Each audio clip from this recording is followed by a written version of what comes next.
Close your eyes for just a moment and picture your day. You wake to the chime of an alarm. You glance at your wrist or your phone countless times. You schedule meetings down to the minute. You live your life partitioned into precise, digital segments. Time for us is a constant, measured, and commodified thing. But now strip all of that away. Erase every clock, every watch, every glowing screen. What are you left with? The slow arc of the sun across the sky, the silent, majestic turn of the stars, the patient, inevitable change of the seasons. This wasn't a hypothetical exercise for our ancestors. This was their entire reality. And within that reality, they performed one of the most profound acts of human ingenuity. They learned to measure the immeasurable. They became masters of time itself, not with circuits and batteries, but with shadow and water and stone and fire. These ancient thinkers looked up at the heavens and saw not a void, but a magnificent, intricate clock. They saw patterns where we might only see random points of light. They understood that the cosmos was speaking a language of time, and they devoted their lives to learning how to listen. From the vast, sun-scorched deserts of Egypt where towering obelisks cast long, creeping shadows that divided the day, to the damp, misty plains of England where monolithic stones were arranged with impossible precision to capture the solstice sun, our ancestors built a relationship with time that was deeply woven into the fabric of their existence. Their calendars weren't just practical tools, they were living narratives intertwining mathematics with mythology, astronomy with prayer, the harvest cycle with the journey of the soul. This deep, sacred connection to the rhythms of the universe is what we've largely lost in our modern, hyper-efficient world, and that's exactly why this journey is so essential. In this video, we are going to unravel 20 of the most brilliant, beautiful, and astonishing ways that ancient civilizations across the globe measured the passage of time without a single cog or spring. We will see how they used the steady drip of water, the predictable burn of a candle, even the opening of a flower to understand their place in the grand, turning wheel of the year. This is a story of brilliant innovation, but more importantly, it is a story of reverence. It's a testament to human curiosity and our eternal desire to find order and meaning in the flow of existence. So join us as we step back into a world where time was not a number on a screen, but a story written in the stars, a story that, incredibly, still shapes the very seconds and minutes of our lives today. Our journey into ancient timekeeping begins with the most fundamental of all resources, the sun, and the very first tool that truly harnessed its power to divide the day. Before gears and pendulums, there was the simple, elegant principle of a shadow. The earliest sundials were likely nothing more than a stick in the ground, a gnomon as it would later be called, its dark silhouette slowly sweeping across the earth like the hand of a colossal celestial clock. But from that basic observation grew one of humanity's most enduring and sophisticated inventions. The ancient Egyptians were true masters of this craft. They erected towering obelisks not just as monuments to their pharaohs, but as massive public timekeeping instruments. The moving shadow cast by these stone giants would fall across markers on the ground, allowing an entire community to track the progress of the day. This transformed time from a private guess into a shared communal experience, synchronizing the rhythms of market, labor, and prayer. The Greeks, with their passion for geometry and precision, took the concept to a whole new level of refinement. They understood that the sun's path across the sky isn't fixed. It changes with the seasons, rising and setting at different points throughout the year. A simple stick in the ground would tell time, but its readings would be inconsistent as the months passed. so they engineered brilliant solutions. They developed the hemicycle, a sundial carved into a hollowed-out hemispherical bowl, with the gnomon pointing directly toward the celestial North Pole. The shadow would move along carefully calculated lines within the bowl, and this curved design actually compensated for the sun's changing altitude, providing a far more accurate reading regardless of the season. Another design, the scaff, used a concave surface to achieve a similar effect. These weren't crude tools, they were precise mathematical instruments, a testament to an advanced understanding of astronomy. You would find these sophisticated dials in the bustling agora, the center of public life, and within the serene courtyards of temples. Their placement was deeply symbolic. A sundial was more than a utility. It was a physical manifestation of cosmic order, a reminder that human life was governed by the immutable laws of the heavens. The moving shadow was a constant visual metaphor for the passage of life itself, ephemeral, constantly in motion, and entirely dependent on a light source beyond our control. Philosophers would often ponder this, seeing in the silent sweep of the shadow a lesson on impermanence and the beautiful, cyclical nature of existence. It was a technology that served the hands of the farmer and the mind of the thinker equally. And while the sun provided a perfect measure for the day, the ancient world faced a pressing question: how do you track time when the sun is gone, or on a cloudy day? This very challenge led to the development of a device that could measure time using a different, equally reliable element. But the sun, for all its reliability, had one great weakness. It set, the world was plunged into darkness for half of every day, and on overcast days its guiding light was hidden. The steady, predictable shadow of the sundial vanished, leaving a void in the daily rhythm of life. How could a priest know when to begin the midnight rite? How could a city official ensure a public speaker did not drone on too long into the evening? For these challenges, ancient thinkers turned to another fundamental element, one that could flow as steadily as time itself: water. The solution was the clepsydra, or water clock, a device of such elegant simplicity and profound importance that it became the heartbeat of the ancient night. The basic principle was universal. Imagine two containers. One is filled with water and has a small, carefully calibrated hole at its base. The other sits beneath it, empty. As water slowly, inexorably drips from the upper vessel into the lower one, the rising water level in the bottom container or the falling level in the top one passes a series of marked lines, each one representing a specific period that has elapsed. This was time made liquid and measurable. Its applications were as diverse as the civilizations that perfected it.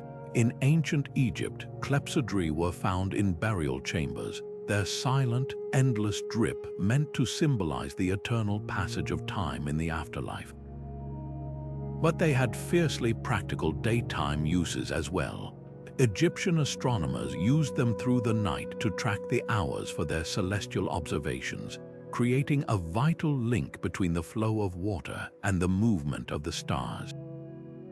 However, it was in ancient Greece that the water clock evolved from a simple timer into a true marvel of proto-engineering and a central pillar of public life. In the Athenian law courts, a water clock was the ultimate arbiter of fairness. A prosecutor and a defendant would be allotted a specific amount of water, a specific amount of time to make their case. When the water ran out, you had to stop speaking. This ensured that eloquence, not just endless talking, was rewarded, and it embedded the idea of measured, equitable justice directly into the mechanics of the state. The phrase, "my time is up," finds a direct echo in the last drops of water draining from an Athenian clepsydra. The Greek passion for mechanics and automation then took the concept to staggering levels of complexity. They weren't content with a simple dripping jar. Inventors like Ctesibius of Alexandria in the 3rd century BCE created water clocks that were nothing short of mechanical theaters. His design used a constant flow of water to turn gears and wheels. These, in turn, would power a host of automated figures. Little bronze birds might twirl and sing on the hour. Bells would ring, doors would open to reveal miniature scenes from mythology. It was a device that did more than just tell time. It performed it, transforming the abstract passage of hours into a captivating spectacle of sound and motion.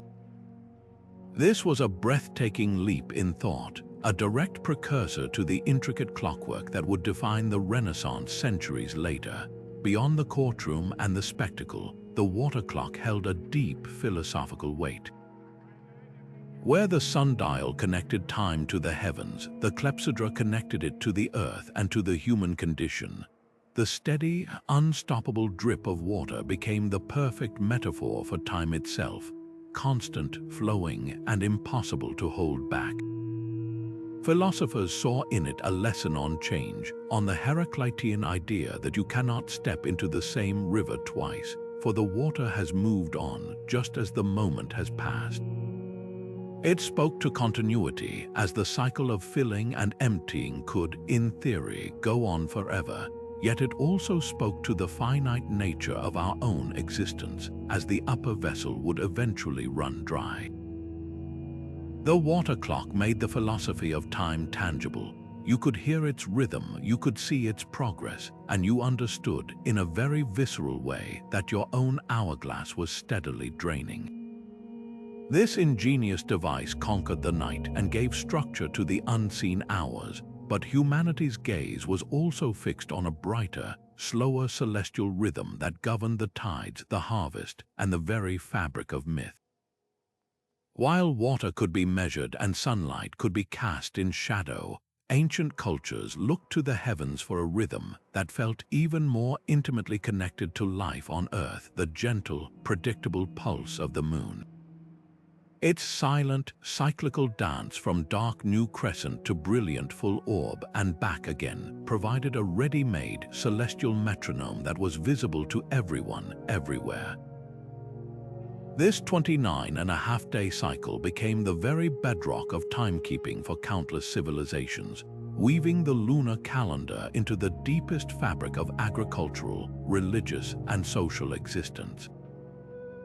It was a shared heartbeat for humanity, a universal clock in the sky. In the fertile crescent of Mesopotamia, the Babylonians became true architects of lunar time. They didn't just passively observe the moon, they meticulously recorded its cycles on clay tablets, creating a sophisticated calendar where each month began not at some arbitrary midnight, but at the very first sighting of the thin, silver crescent moon low in the twilight sky. This was a moment of communal activity and official proclamation, requiring keen-eyed watchers to scan the western horizon and report their findings to the authorities. But they encountered a fundamental problem that every lunar-based society eventually had to solve.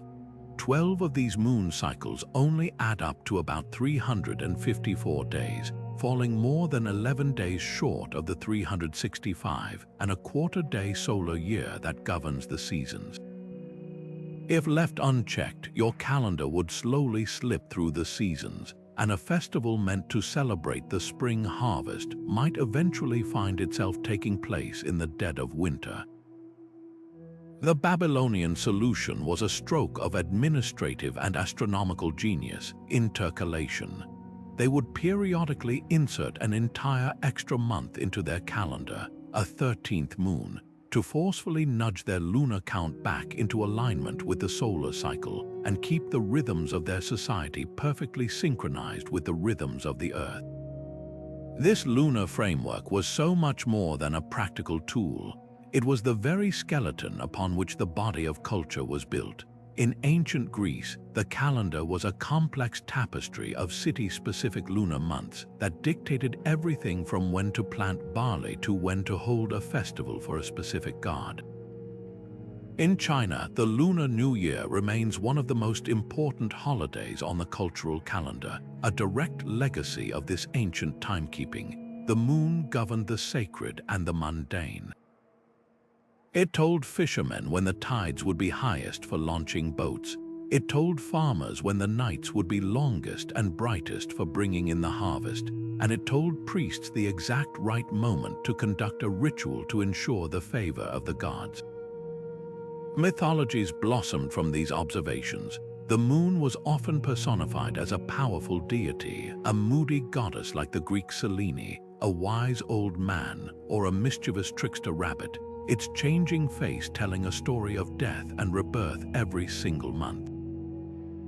This wasn't just measuring time, it was living inside a story told by the cosmos itself. The moon's utility extended far beyond the farm and the temple. For traders and navigators, especially those traversing vast deserts or coastal waters, the phase of the moon was a critical piece of information. A full moon meant a night illuminated enough for safe travel, extending the working day and allowing caravans to avoid the scorching heat of the sun. Its predictable cycle helped merchants plan long journeys, coordinate meetings at distant markets, and calculate the passage of time between one trade and the next.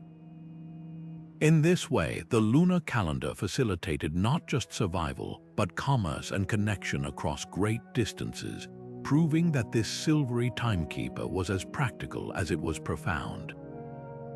It provided a rhythm that was perfectly suited to the scale of human life and community, a monthly pulse that everyone could see and understand. Yet, for all its power and presence, the moon was just one player in a much vaster celestial drama.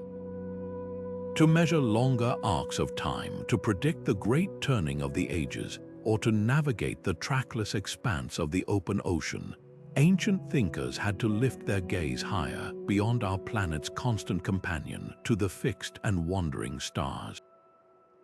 But if the moon provided a monthly rhythm, the fixed tapestry of stars offered an even grander and more precise clockwork, one that could chart the passage of entire seasons and guide journeys across the seemingly limitless ocean. Ancient astronomers across the globe became master readers of this celestial script, learning to tell time not by the hour, but by the year, using the predictable, slow-motion dance of the constellations as their guide. This was the art of the star clock, a sophisticated system of timekeeping that connected human activity directly to the vast, turning sphere of the heavens. One of the most critical and dramatic of these celestial events was what we call the heliacal rising of a star. This is the first day in the year when a star, after having been hidden in the glare of the sun for months, becomes visible again for just a brief moment in the pre-dawn glow, low on the eastern horizon before it is washed out by the rising sun. It is a fleeting, beautiful, and incredibly precise astronomical moment. For the ancient Egyptians, one star held unparalleled importance, Sirius, the brightest star in the night sky, which they called Sopdet. After a 70-day absence, Sirius would make its heliacal rising in the sky just before dawn in mid-July. This singular event was not just a marker on a calendar, it was a national alarm bell. For the Egyptians, the reappearance of Sirius heralded the imminent, life-giving flooding of the Nile River.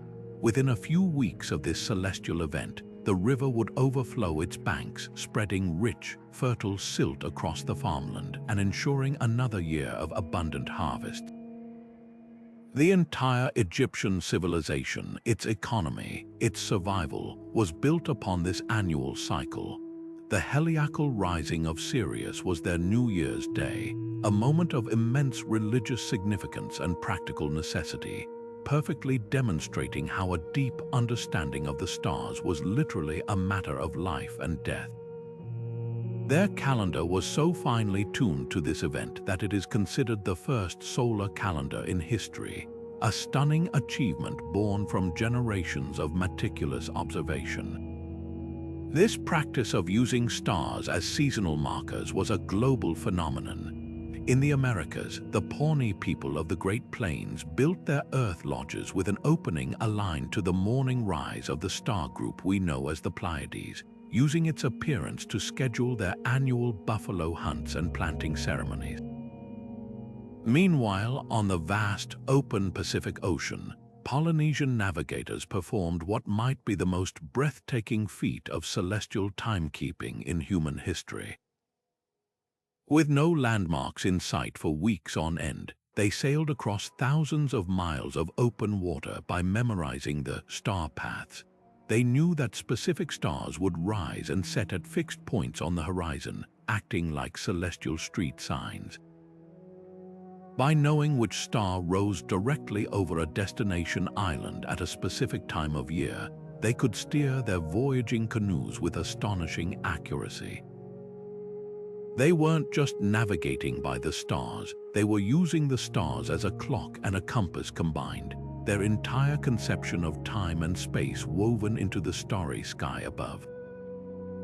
In Mesoamerica, the Maya took celestial observation to a level of mathematical precision that is still staggering today. While they tracked the sun and moon with incredible accuracy, they held a particular fascination for the planet Venus, which they associated with their god Kukulkan. Maya astronomers calculated Venus's synodic period, the time it takes to go through its full cycle of appearances as the morning star and the evening star, to an accuracy of just 1 day in 584 years. This was not idle curiosity. The movements of Venus were directly tied to warfare and ritual. The Maya believed the first appearance of Venus as the morning star after a period of invisibility was an inauspicious, dangerous time. Their texts record that rulers would often schedule raids and attacks to coincide with specific phases of Venus, believing the celestial clock bestowed a supernatural advantage.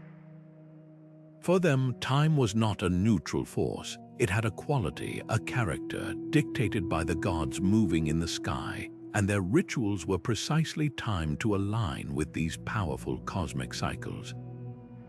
These practices, from the banks of the Nile to the temples of Central America, reveal a universal human truth. By mapping the stars, our ancestors were not just measuring time, they were mapping meaning onto their world, creating a cosmic order that guided everything from planting a seed to planning an empire. Yet, for all their grandeur, some of the most impressive ancient timekeeping was also the most monumental, carved not in records of star movements, but in stone itself.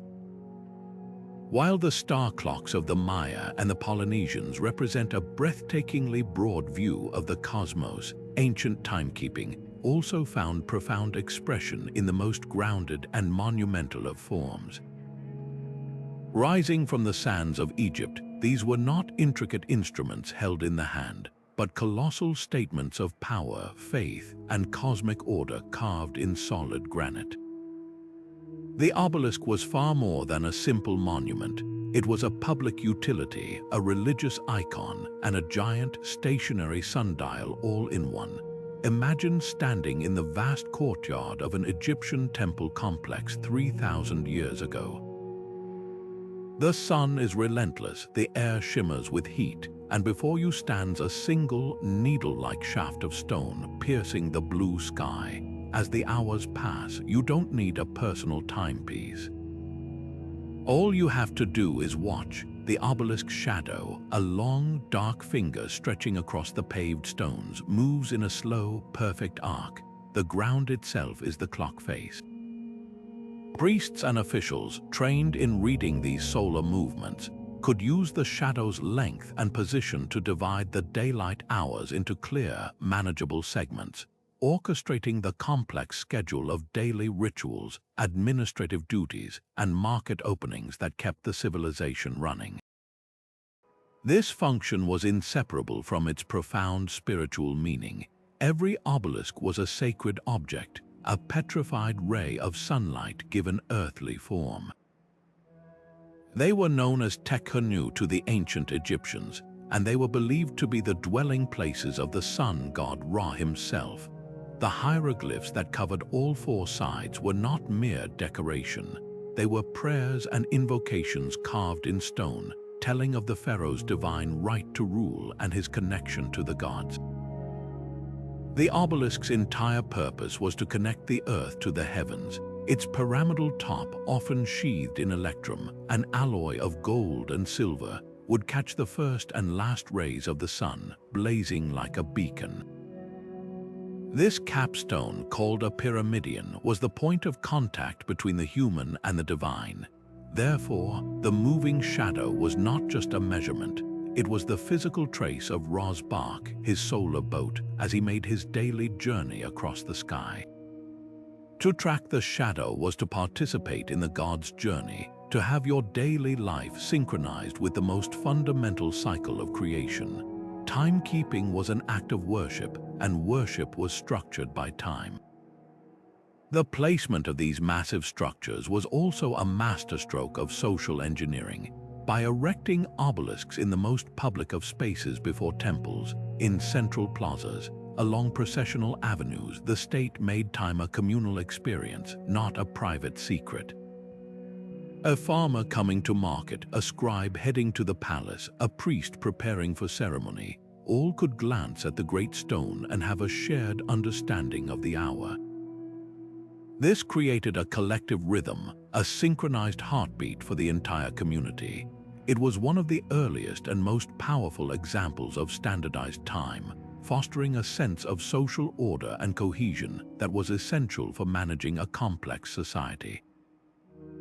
The pharaoh, by gifting this ability to his people, demonstrated his role as the mediator between the chaotic forces of nature and the ordered world of humanity.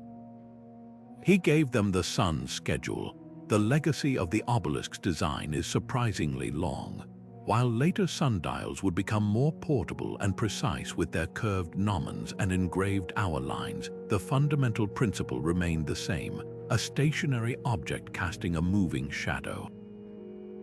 The obelisk was the original gnomon, scaled up to an architectural level. This idea of using a building's shadow to tell time persisted for millennia.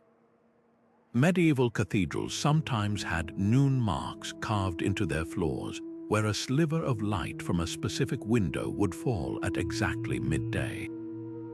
Even today, the towering skyscrapers of a modern city cast shadows that can be used for a rough, albeit unintended, estimation of the time.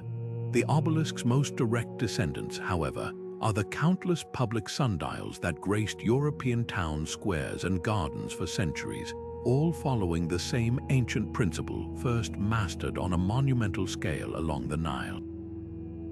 These stone giants proved that timekeeping could be both a sacred duty and a public service, etched into the very landscape of daily life. But for all their grandeur, an obelisk was useless once the sun went down or when you stepped indoors, a limitation that would inspire a much more intimate and portable solution to the problem of measuring the night. Yet for all the grandeur of stone monuments tracing the sun's path, the measurement of time had to eventually come indoors, into the dimly lit spaces of homes, workshops, and monasteries after dark.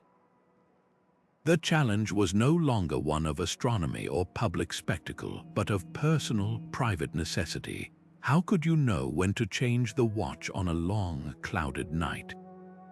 How could a solitary monk ensure he rose for prayers at the appointed hour? The solution emerged not from stone or water, but from the humble, flickering flame of a candle. This was the candle clock, a deceptively simple device that brought the steady, measurable passage of time into the most intimate of spaces. The principle was one of beautiful, controlled consumption. A candle of a specific, uniform composition would be carefully manufactured, and along its length, precise marks would be inscribed. As the flame burned steadily downward, each mark that was consumed would represent a fixed period of time, an hour perhaps, or a shorter interval. You could simply glance at the candle to see how much of the night had passed, a gentle, glowing timer counting down the hours until dawn. But the true ingenuity of these devices often lay in their alarm function. To create a clock that could alert you without constant watching, inventors embedded small metal objects like nails or stones into the wax at predetermined levels. As the flame burned down and reached one of these objects, it would be released. It would then drop onto a metal plate or tray placed beneath the candle holder, creating a sudden, sharp clatter that would break the silence of the night. This was a mechanical shout in the dark, an automated alarm clock centuries before electricity. Imagine a scholar working late who sets such a candle to signal when his study period is over. Or a household where a candle marks the time for a potion to be taken or a sick person to be checked on. This simple, acoustic signal transformed the candle from a passive indicator into an active participant in the daily routine. The most widespread and disciplined use of candle clocks was undoubtedly within the walls of medieval European monasteries. The monastic day was strictly partitioned into the 8 canonical hours, periods of prayer, work, and reflection that continued through the night. The timing of these vigils was sacred, and the sundial was useless in the dark, silent corridors. A candle clock, however, could be placed right in the dormitory or chapel.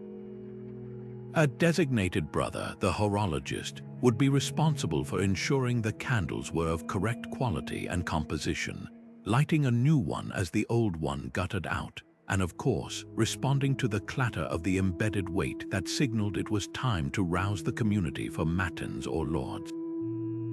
This regimented, flame-fed schedule imposed a divine order onto the formless night, allowing the rhythm of devotion to continue unbroken from sunset to sunrise. The candle clock became a vital tool in the very architecture of monastic life, its steady burn a mirror to the steady faith of those who lived by its light. The reliability of these timekeepers hinged entirely on something we rarely consider today: the quality and consistency of the candle itself. This was not a task for any common tallow dip. Candle clocks required expertly crafted candles made from refined beeswax or specially prepared spermaceti wax from sperm whales, which burned with a cleaner, steadier flame and produced less smoke and drippings. The wick had to be precisely braided, and the wax had to be poured in controlled layers to ensure a completely uniform density from top to bottom. Any variation in the wax, a pocket of air, a change in composition, would cause the candle to burn faster or slower, rendering its time markings useless. This demand for precision actually drove innovation in candle making, turning a simple craft into a proto-scientific pursuit. In some Asian cultures, particularly in China and Japan, this concept was elevated even further. Incense clocks, which we will explore later, operated on a similar principle of steady consumption, but for purely ceremonial candle clocks, artisans might add colored dyes or fragrant oils to the wax. A different scent might mark each passing hour, or a specific color could denote a time for prayer versus a time for rest, engaging multiple senses in the experience of time's passage. Beyond its practical mechanics, the candle clock holds a powerful symbolic weight. Where the obelisk connected time to the gods and the water clock to the philosophical river of existence, the candle clock connected time to the individual, to the domestic sphere, to the fragility of life itself. The phrase, burning the candle at both ends, finds a literal origin in the desperate attempt to squeeze more time from a day. The melting wax was a universal memento mori, a reminder of one's own inevitable consumption by time. Each moment measured was a moment gone, burned away and turned to smoke. Yet there was also a sense of comfort and control in that small, contained flame. It was a pocket-sized sun, a source of light and time that could be placed on a table next to your bed, democratizing timekeeping and making it a personal possession. It represented the human desire to tame time, to bring it indoors, and to make its relentless passage visible, measurable, and even audible within the confines of our own homes. It was a deeply humanizing technology, But while a candle could mark the hours of a long night, there was a growing need in the bustling medieval world for a timer that could measure much shorter, more dynamic intervals with unwavering accuracy, a need that would be met by the most iconic timekeeper of the era. While the gentle, flickering flame of a candle clock brought a measure of order to the night within homes and monasteries, the bustling, expanding world of the later Middle Ages demanded a timer of even greater robustness, simplicity, and precision for shorter intervals. The solution was found not in fire or water, but in the steady, silent trickle of sand. The hourglass or sundials, with its iconic twin glass bulbs connected by a narrow waist, became one of the most recognizable and enduring symbols of time's passage, a masterpiece of elegant minimalism that conquered some of the most challenging environments on Earth. Its genius lay in its utter reliability. Unlike a water clock, it was unaffected by freezing temperatures. Unlike a candle, it was immune to drafts and burned with a perfectly consistent, predictable rate. Once inverted, the flow of fine, desiccated sand from the upper chamber to the lower one was a model of dependability, making it the perfect instrument for measuring fixed, important blocks of time in situations where error could mean disaster. Perhaps nowhere was the hourglass more critical than aboard the creaking, wooden ships of the age of exploration. Life on a months-long ocean voyage was governed by the watch system, a relentless cycle of work and rest designed to keep the vessel functioning 24 hours a day. A sailor's duty shift was typically 4 hours, and the timing of these watches was paramount for both discipline and morale. The ship's boy or a designated mate would be tasked with turning the half-hour glass, and when the final grain of sand ran through after the 8th turn, signaling the end of a 4-hour watch, he would ring the ship's bell, a system of strikes that is still used in maritime tradition today. 1 bell for the first half hour, 2 for the second, and so on, up to 8 bells marking the end of the watch and a change of the crew.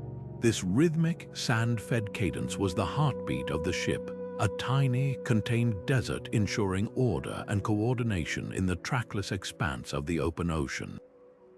Its reliability in the damp, salty, tempestuous environment made it an indispensable navigational aid, far more trustworthy than any flame or liquid. But the hourglass's utility extended far beyond the rolling decks of caravels and galleons. In the hushed halls of medieval universities, a professor's lecture was often timed by a large sundial placed prominently on the lectern. This ensured a fair and standardized duration for classes, preventing any one scholar from monopolizing the day and allowing students to move predictably between lectures.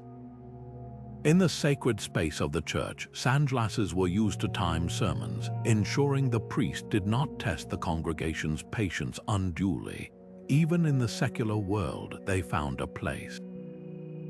In the kitchen of a wealthy estate, a small sunglass might be used to time the boiling of an egg. In the English House of Commons, a 2-minute sunglass was used to time divisions well into the 20th century. And in the orchestra pit, composers like Handel are said to have used them to keep track of the duration of their performances. The hourglass was a democratizer of time, a simple, affordable, and accessible tool that could be used by anyone from a ship's cook to a king's advisor. This widespread use spurred not just mass production but also incredible artistry. While a simple merchant ship might make do with a plain, functional model housed in a simple wooden frame, the hourglasses that graced the studies of nobility and the altars of cathedrals were objects of breathtaking beauty. Master glassblowers and metalsmiths collaborated to create true works of art. The bulbs themselves could be ornately molded or enameled. The frame that held them was often a masterpiece of craftsmanship, carved from rich ebony or ivory, forged from silver or gilt bronze, and sometimes adorned with intricate figures representing Father Time or the virtues. Some of the most elaborate designs featured multiple glasses stacked together in a single frame, each with a different quantity of sand to measure different intervals, perhaps one for an hour, another for 30 minutes, and a third for just a few minutes, allowing for a complex and customizable timekeeping system within a single, stunning object. These were not merely tools, they were statements of wealth, learning, and a philosophical contemplation of mortality. And it is this philosophical weight that cemented the hourglass's place in the human imagination long after its practical use began to wane. It became the ultimate memento mori, a stark, visual metaphor for the finite nature of life. In countless paintings, particularly from the Renaissance onward, an hourglass is placed next to a skull or a dying figure, a blunt reminder that our time, like the sand, is steadily and irreversibly draining away. It featured prominently in allegorical works depicting the triumph of death. Yet its symbolism was not solely morbid, because it could be turned over and started again. It also came to represent renewal, resurrection, and the cyclical nature of time itself. This dual meaning, the end of one cycle and the beginning of the next, made it a powerful and ambivalent symbol. Writers and playwrights, from Shakespeare to modern authors, have used the hourglass as a literary device to create tension, to signify fate, or to remind characters and audiences alike of the precious and fleeting quality of the present moment. It distilled the vast, abstract concept of time into a simple, physical object that anyone could understand, making the invisible visible and the inevitable tangible. Yet, for all its power and presence in the West, on the other side of the world, a different culture was developing a method of timekeeping that engaged not just the eyes, but the nose, transforming the measurement of time into a multi-sensory, meditative, and deeply spiritual experience. While the hourglass measured time with the silent, visual trickle of sand, a far more aromatic and spiritually infused method was perfected in the palaces and temples of ancient China. Here, time was not just seen but smelled, heard, and felt, transformed into an experience that engaged the entire being. This was the realm of the incense clock, a device where the very air itself became the medium for marking the passage of moments, blending the practical need for measurement with the profound art of meditation. The basic principle was one of controlled, predictable consumption, but the execution was nothing short of poetic. Instead of sand or water, the agent of time was a carefully prepared incense, a compressed powder or a formed stick, that would smolder along a pre-marked path. These paths could be etched into long, flat trays of wood or metal, often in intricate, maze-like patterns that maximized their length, or they could be hung as individual sticks from ornate holders. As the glowing ember of incense traveled this prescribed route, it would pass over markings that denoted specific intervals, turning a fragrant burn into a silent, smoldering timer. But the true genius of these clocks often lay in their auditory alarms, a feature that made them remarkably sophisticated. Inventors would ingeniously incorporate delicate threads from which small metal weights were suspended directly into the path of the burning incense. As the fire consumed the thread at a precise, predetermined point, the weight would be released, dropping onto a waiting brass plate or into a resonant bowl below with a clear, sharp clang. This sudden, percussive note would break the contemplative silence, serving as an alarm that required no visual attention. Imagine a scholar deep in meditation, a physician waiting to administer a treatment, or a court official timing a ceremony. They could lose themselves in their thoughts or duties, secure in the knowledge that the incense itself would sound the hour with a gentle, mechanical chime.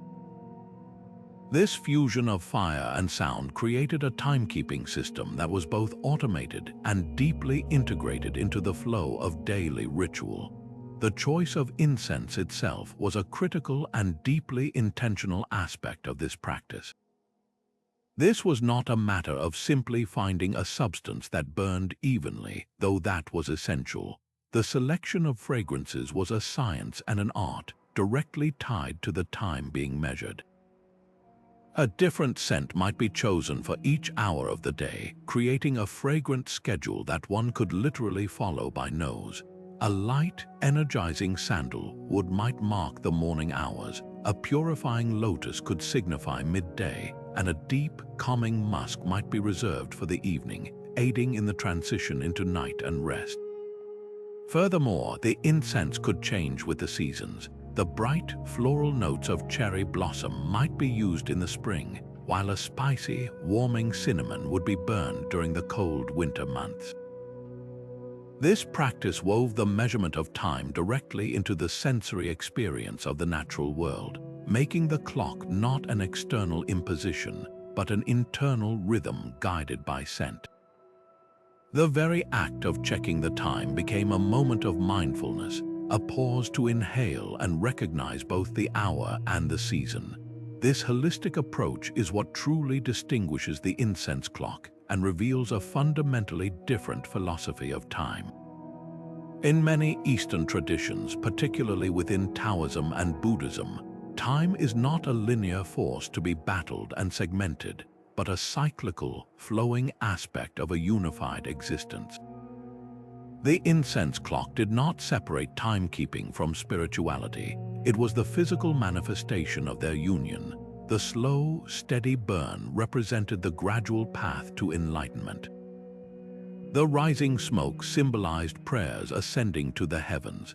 The entire device was often housed on altars or in meditation chambers, making it a central fixture in spiritual practice.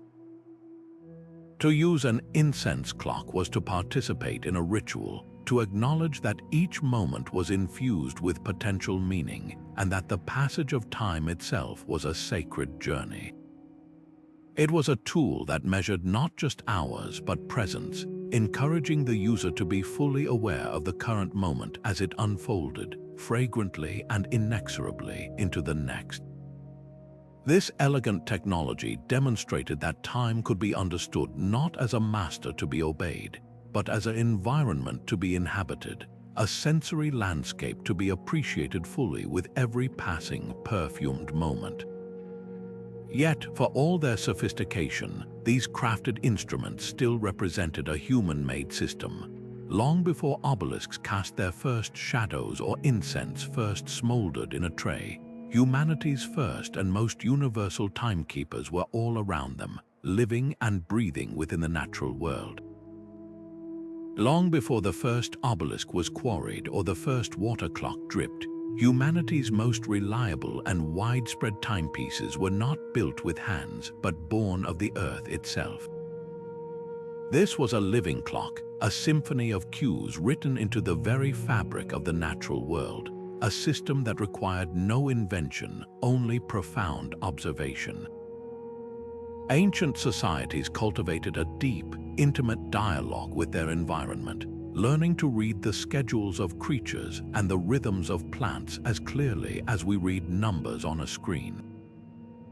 For them, the first robin's song at the faintest hint of dawn wasn't just a pleasant sound. It was a precise alarm clock, signaling the start of the day's labor long before the sun's rim breached the horizon. The pulsating chorus of crickets intensifying as the evening cooled wasn't mere background noise. It was an audible sundial, its tempo and volume a reliable indicator that night was firmly settling in. This biochronometry, this telling of time by life itself, was the absolute bedrock of survival, especially for those whose lives were tied directly to the land. A farmer's entire annual cycle was dictated by this organic calendar. The sight of certain birds returning from migration didn't just promise warmer weather. It was the critical signal to begin preparing the fields for sowing, as their arrival coincided with the retreat of the last frost and the perfect conditions for seeds to take root.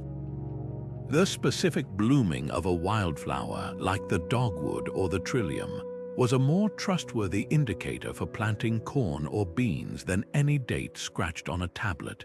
because the flower was responding to the exact same soil temperature and sunlight that the crops needed.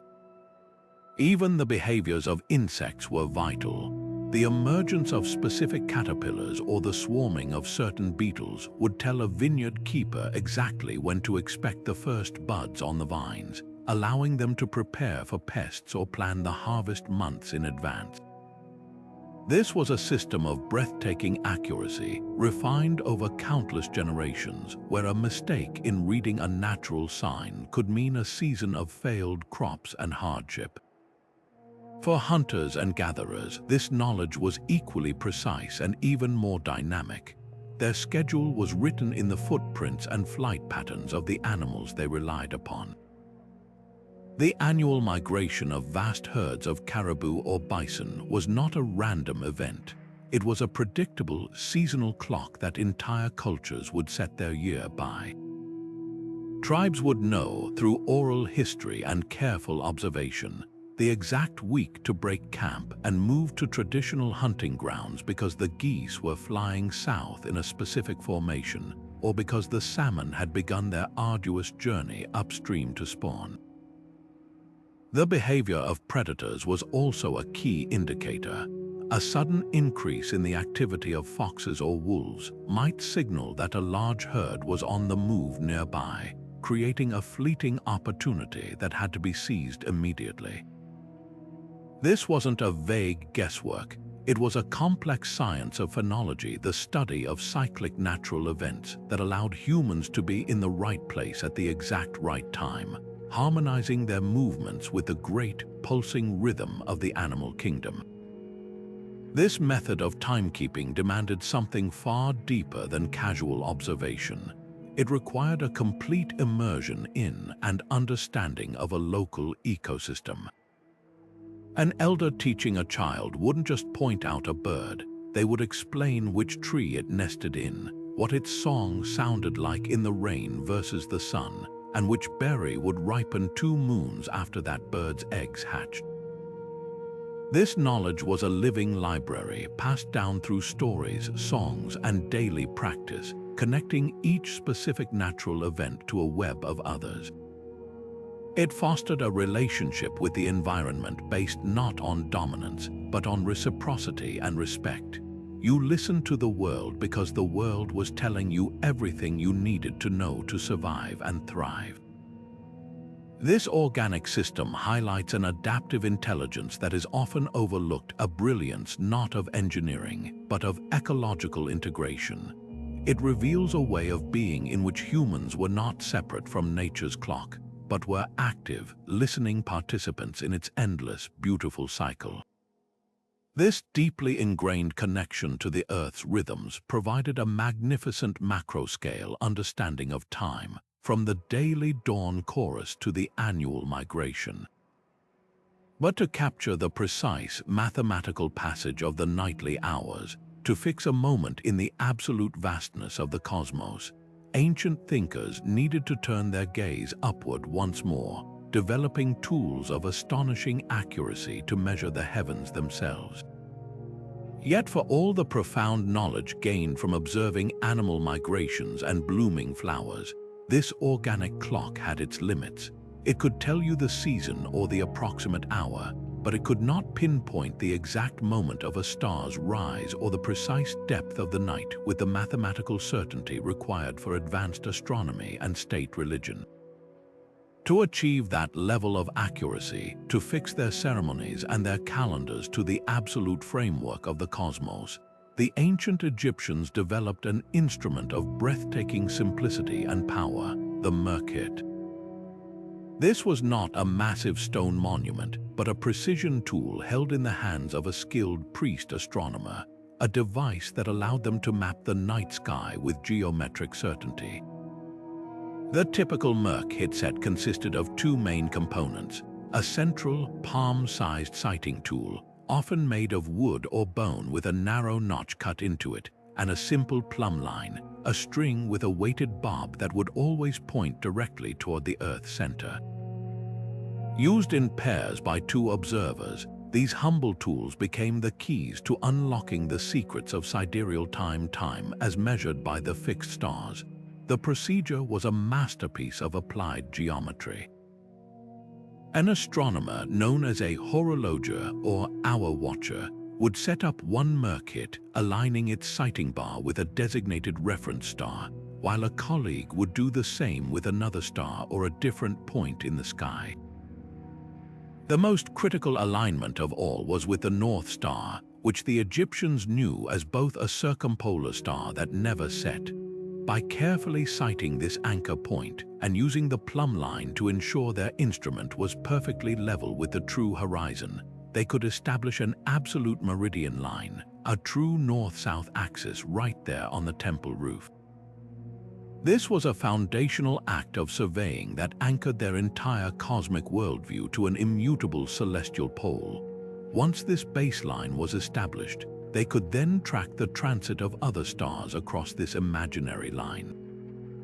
They knew that certain decans or star groups would cross this meridian at specific times throughout the night, effectively dividing the darkness into 12 equal hours. The appearance of a new decan rising just before dawn would also mark the arrival of a new week in their star-based calendar. This was timekeeping of the highest order, transforming the slow wheeling of the heavens into a measurable, predictable system of hours. This work was not some abstract academic exercise. It was a sacred duty with immense practical and spiritual consequences. The Egyptian calendar was a complex interplay of solar and stellar cycles, and it required constant, meticulous adjustment to stay in sync with the seasons and their religious festivals. The most important of these was the heliacal rising of Sirius, which heralded the Nile's flood. Using their merkhets to precisely track Sirius's position in the pre-dawn sky, the priests could predict this life-giving event within a day, allowing the entire administration of the kingdom to prepare. The timing of religious ceremonies was also paramount. A ritual meant to greet a specific god at the moment they were believed to be most powerful had to occur at the exact hour that God's associated star was at its zenith. A ceremony performed even an hour too early or too late was considered ineffective, a failed prayer that could anger the deities and bring misfortune.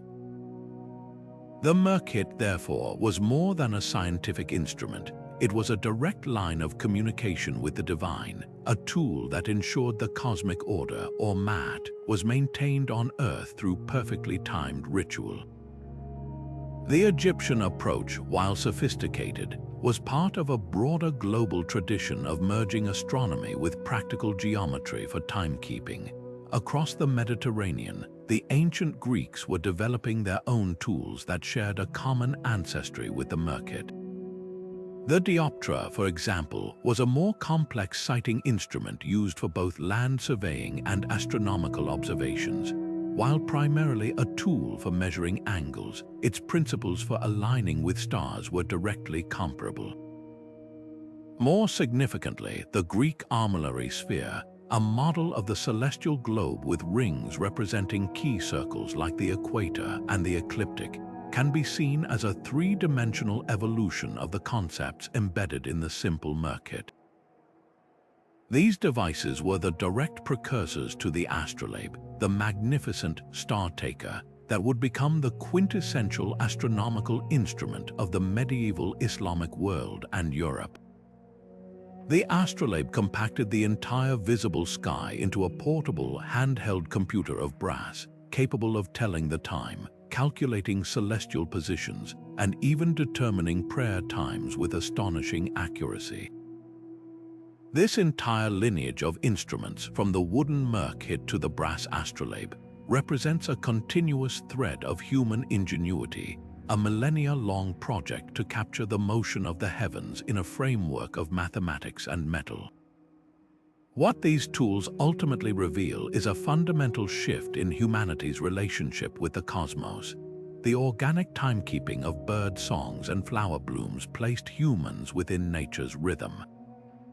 But the merkhet and its descendants represented something new, an attempt to master that rhythm through measurement, to abstract the celestial dance into numbers and angles. It was the moment astronomy and geometry formally joined hands, giving birth to a truly scientific timekeeping that could be replicated, verified, and refined. The priest astronomer on the temple roof, squinting through the sight of his merkhet to catch the exact transit of a star, was participating in one of the earliest forms of precise empirical science. He was gathering data that would be recorded, compared, and used to build a predictive model of the universe. This was no longer just about knowing when to plant or when to pray. It was about understanding the very mechanics of the cosmos itself and humanity's place within its grand, ticking machinery. This drive to quantify and record celestial time would find a truly unique and unexpected expression in another part of the world, where instead of metal or wood, the chosen medium was something far more humble, a complex system of knotted cords. While the merkhet and astrolabe represent a tradition of timekeeping built on metal, geometry, and the precise observation of angles, an entirely different and no less brilliant system was being perfected in the rugged Andes Mountains of South America. Here, the Inca Empire, the largest in the pre-Columbian Americas, managed a vast and complex territory without a system of writing as we know it. Instead of pen and parchment, their tool for recording information, from census data to grain stores to the very passage of time, was a deceptively simple yet profoundly sophisticated device, the Quipu. This was a record-keeping system made entirely of knotted cords, a tactile, three-dimensional language that turned a common material into a medium for high-level intellectual and administrative thought. A typical quipu consisted of a main horizontal cord from which dozens, sometimes even hundreds, of pendant cords would hang. Each of these cords could then have its own subsidiary strings, creating a complex, branching data structure that looked like a fringe of woven knowledge. To the untrained eye, it was merely a collection of strings, but to a trained quipu kamayok, a professional quipu reader, it was a dense and detailed ledger, a historical chronicle, and even a calendar. The encoding of information in a quipu was a multi-layered language of its own. The most fundamental layer was numerical. The Incas used a base 10 positional system, and this was represented through different types of knots. A figure 8 knot represented the number 1. A long knot with a specific number of turns could represent the numbers 2 through 9. Most importantly, the position of the knot on the cord indicated its place value units, tens, hundreds, or thousands. A cluster of knots at the very end of a cord might represent a number like 7, while a cluster higher up could represent 700, allowing for the recording of large, complex figures. But the data went far beyond simple math. The physical characteristics of the cords themselves carried meaning. The color of the string, derived from natural dyes, was paramount. A brown cord might represent a data set about potatoes, while a white cord could signify silver, and a specific pattern of colors might denote a particular region or ethnic group within the empire.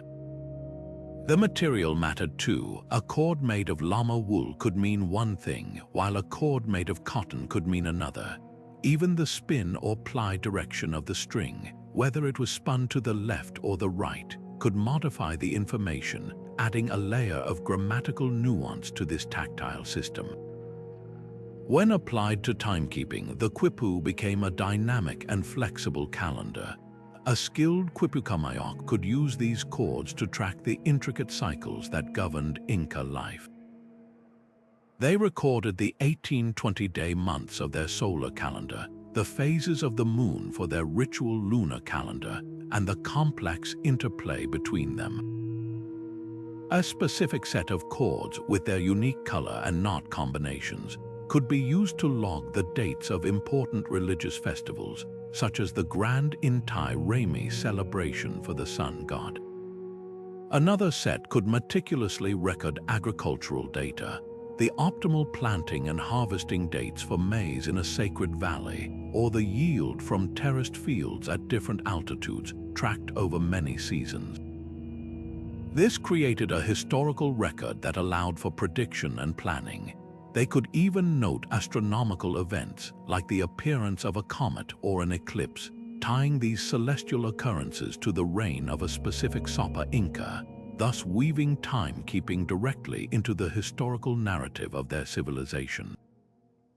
The Quipu was the database that held the rhythm of the empire. The Quipu who created and interpreted these devices were among the most important and respected figures in the Inca bureaucracy. They were not mere clerks, they were the living librarians of the state, trained from youth in this complex, memorized system. Their role was to travel throughout the empire, collecting data on taxes, population, and military organization, and then returning to the capital, Cusco, to report their findings to the central administration by reading their quipus aloud. This made them powerful figures, as the accuracy of their reports directly influenced imperial policy. The system was so effective that it was the backbone of the Inca's remarkable ability to manage a realm stretching thousands of miles without horses, wheeled vehicles, or a written script. It allowed them to mobilize labor for massive construction projects, redistribute resources to areas of famine, and maintain a detailed census of their millions of subjects. The Quipu was, in essence, the operating system for one of the world's most impressive empires, a system built not on silicon but on string. The tragic history of the Quipu following the Spanish conquest highlights its profound importance. The conquistadors, upon encountering these knotted cords, largely dismissed them as primitive trinkets or idolatrous objects, failing to recognize the complex information they contained, and threatened by a system of knowledge they could not access or control. Many Spanish priests systematically sought out and destroyed quipus, viewing them as a threat to the spread of Christianity. This act of cultural destruction was catastrophic, effectively burning the archives of the Inca world and severing the living link to their recorded history. Today, only about 600 quipus are known to survive in museums around the world, and while scholars have made significant progress in deciphering the numerical code, the full semantic meaning, the stories, the songs, the specific historical events tied to the colors and materials likely died with the last Quipu. The Quipu stands as a powerful testament to the fact that intellectual sophistication does not require a written alphabet, and that time can be recorded not just in ink or stone, but in the intricate and deliberate language of knots. This innovative use of fiber to bind an empire together through data and time represents one of humanity's most unique administrative achievements, yet it relied on a specialist to interpret its complex language. For a more personal and universally understandable method of marking the night's passage, one that could sit on a table in any home, ancient cultures would turn again to a controlled and consumable resource, harnessing the steady, predictable burn of a flame in a device of beautiful simplicity.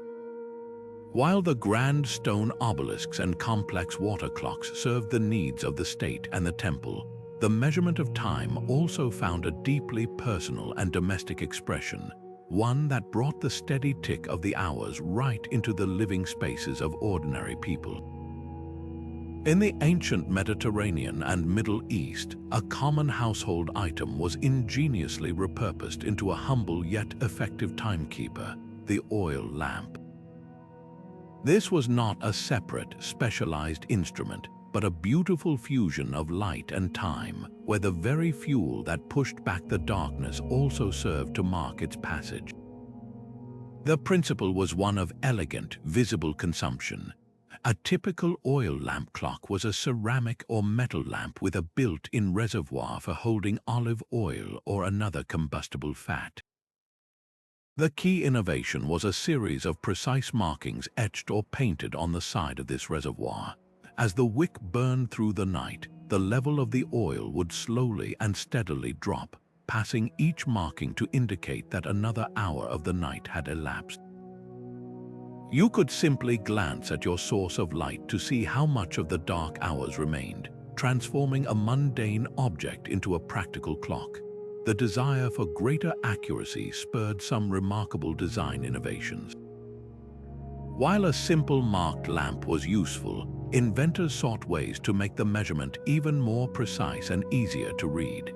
Some lamp designs featured a small, transparent window made of thinly scraped horn or a piece of clear crystal set into the side of the otherwise opaque reservoir. This allowed the user to see the oil level directly without having to lift or tilt the lamp, preventing any spillage or disturbance of the flame. Another sophisticated design incorporated a simple float mechanism. A small, lightweight float, perhaps made of cork or a dried piece of pith, would sit on the surface of the oil inside a narrow neck attached to the main reservoir. As the oil level descended, the float would sink with it. This float could be connected to a thin rod that extended up through the lamp's lid, and the rod might have its own set of markings. As the float dropped, the rod would move downward, providing a clear external gauge of the time based on the fuel consumed. This was a brilliant mechanical simplification of the water clock's principle, miniaturized for a tabletop. The utility of these lamps extended into every corner of ancient life. In a typical Roman domus or a Greek household, an oil lamp clock would be indispensable during the long winter nights. It could tell a family when it was time to finally extinguish the flame and retire, or let a scholar know how much longer he could read or write by its flickering light before needing to sleep. Their role was even more critical in public and sacred spaces. In temples where certain eternal flames had to be maintained or where night vigils required prayers to be said at specific hours, a large, marked lamp ensured that the attending priests could keep their sacred schedule. In the barracks of a Roman fort, a lamp might help regulate the changing of the night watch. They were particularly valued for their dual function. Unlike a sundial, they were perfect for the night, and unlike a water clock, they didn't risk freezing in a cold room, and they provided essential illumination as they timed its use. Beyond their sheer practicality, these objects were often things of real beauty, reflecting the artistic spirit of their time.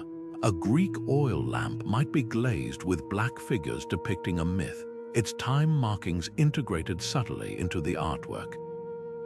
A Roman bronze lamp could be cast in the shape of a foot, an animal, or a god's head, with the wick emerging from a cleverly disguised point. The act of measuring time was thus woven into an object that was also a piece of domestic art, a decorative element in a home. This integration of utility and artistry speaks to a culture where timekeeping was not a separate, clinical activity, but a natural and even beautiful part of the daily routine.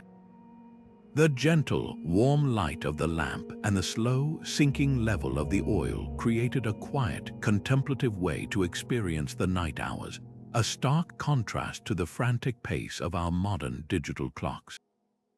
It made the passage of time a gentle, visible glow, a resource that was literally burning away, but in a way that felt organic and connected to the simple necessities of light, warmth, and rest. Yet for all the ingenious devices built from stone, water, and flame, the most profound and portable timekeeping instrument ever devised required no crafting of materials whatsoever. It was always there, hidden in plain sight, beating within the chest and flowing with the breath. In the ancient spiritual traditions of India and China, masters of yoga and meditation discovered that the human body itself contained a perfect, living clock, one that could measure the passage of moments with a rhythm more intimate than any celestial body. This was the art of pulse and breath counting, a practice that turned introspection into a science and the self into the ultimate chronometer. It represented a complete inversion of all previous methods. Instead of looking outward to the cosmos for time, these practitioners learned to look inward to the fundamental rhythms that sustained life itself. Here, time was not an external force to be observed, but an internal experience to be mastered. The techniques were deceptively simple in description, but required immense discipline to perfect. A meditator, having stilled the body and quieted the mind, would bring their full awareness to the subtle pulse at the wrist or the throat, feeling each beat of the heart as a distinct, countable event. In the stillness of deep concentration, they could use this steady rhythm as a metronome, a biological tick to measure the duration of a mantra, the holding of a pose, or the length of a period of contemplation. Similarly, the breath offered an even more accessible measure. The complete cycle of one inhalation and one exhalation became a fundamental unit of time. Advanced practitioners could learn to slow and regulate their breathing to an extraordinary degree, making this internal clock not just a measure of time, but a tool to actually alter its subjective passage, stretching moments of insight into what felt like hours of revelation. This practice was far more than a personal curiosity. It was a cornerstone of two of the world's most sophisticated ancient medical systems.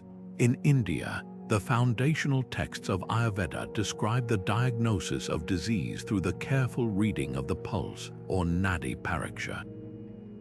A trained physician would not merely count the beats per minute, they would feel for qualities the rhythm, the strength, the volume, even the perceived temperature detected through their fingertips. Different qualities were believed to correspond to the balance of the three doshas, vata, pitta, and kapha, and the health of specific organs. The pulse was a window into the patient's internal timeline, revealing past imbalances, present conditions, and even future predispositions. In a similar vein, ancient Chinese medicine, as detailed in texts like the Huangdi Nijing, developed an incredibly complex system of pulse diagnosis, identifying numerous distinct pulse qualities at several positions on each wrist, each one correlating to the flow of Qi in a different meridian and the health of its associated organ system. In this context, the body's rhythm was not just a timer, it was a detailed diagnostic report on the state of one's life force. The philosophical implications of this method are profound, representing a radically different conception of what time actually is. In the Western traditions that gave us sundials and water clocks, time is largely objective, linear, and external, a river flowing past us that we can only observe and measure from the bank. But in these Eastern traditions, time is subjective, cyclical, and deeply internal. The breath is the perfect symbol of this. It is a cycle without a true beginning or end. It is entirely personal, and its rhythm can be consciously changed, thus changing one's own experience of the passing moment. This practice dissolves the barrier between the observer and the observed. The person measuring time and the instrument being used to measure it are one and the same. This turns timekeeping into an act of self-knowledge, where to measure a minute is to also become deeply aware of your own state of being within that minute, your calmness, your agitation, your focus. The goal was not to regiment the day into blocks for productivity, but to achieve synchrony between one's internal rhythm and the greater rhythm of the universe, a state of harmony known as prana in yoga or balanced Qi in Taoism. This deeply introspective approach represents one of the most personalized and spiritually rich forms of timekeeping ever developed. It required no technology beyond a trained awareness, and it offered a double reward, not only a measure of duration, but also a pathway to improved health and enlightenment. It was timekeeping as a form of medicine and meditation combined. Yet, for all its depth and philosophical beauty, this internal clock was ultimately subjective and personal. For the practical needs of coordinating a society, for starting the market at the same hour, for aligning the labor of 1,000 workers on a construction project, or for precisely predicting the sun's position for a navigator, a more standardized, external, and mathematically precise system was still required. This need would push ancient thinkers to refine the oldest method of all, transforming the simple observation of a shadow into a science of angles and altitude that could define the hour for an entire city. But this profound inward turn, using the body's own rhythms as a clock, existed alongside a parallel drive for ever greater external precision. While a yogi could measure a moment of meditation by the beat of their own heart, a farmer in the field, a merchant on a trade route, or an astronomer on a tower still needed a reliable, shared method to mark the solar hours. This brought ancient thinkers back to the very first principle of timekeeping, the shadow, but they now approached it with a new level of mathematical sophistication. The simple act of watching a shadow's creep evolved into a true science of angles and light, a method so intuitive it required no specialized tools, yet so powerful it could be refined to near-perfect accuracy. This was the mastery of solar altitude and shadow length, a democratization of time that placed the power of measurement literally at everyone's fingertips. The fundamental principle was beautifully straightforward and accessible to anyone under the sun. A vertical object, a gnomon, casts a shadow whose direction points roughly west in the morning, directly north at local noon, and roughly east in the evening in the northern hemisphere. But the real key was the shadow's length. At sunrise, the shadow is at its longest, stretching far from the base of the object. As the sun climbs higher in the sky, the shadow steadily shortens, reaching its absolute shortest point at solar noon, when the sun is at its highest altitude. After noon, as the sun begins its descent, the shadow slowly elongates again until it disappears at sunset. By simply observing the relative length of a shadow compared to the height of the object casting it, any person could make a remarkably good estimate of the time of day. A traveler could use his own staff plunged into the ground. A farmer could use a post on his fence line. A child could use their own body, pacing out the length of their shadow, and knowing that when it was exactly as tall as they were, a certain portion of the day had passed. This was timekeeping stripped to its bare essentials, a universal skill that required nothing but a clear day and a keen eye. It was the ancient Greeks, with their insatiable passion for geometry and order, who transformed this folk practice into a rigorous mathematical discipline. They understood that the relationship between the height of the gnomon, the length of its shadow, and the angle of the sun was a perfect expression of trigonometry. The length of the shadow is directly determined by the solar altitude, the angle of the sun above the horizon. They realized that the ratio of the gnomon's height to the shadow's length is the tangent of the solar altitude angle. By creating detailed tables that charted these ratios for different times of day and different seasons, they could calculate the hour with stunning precision from a single measurement. A scholar like Anaximander or Thales could, with a calibrated pole and these trigonometric tables, determine the time as accurately as many early mechanical clocks. This was a monumental leap, turning an observation into a calculation and paving the way for the creation of more accurate, location-specific sundials. This knowledge was not confined to the philosophers of Greece.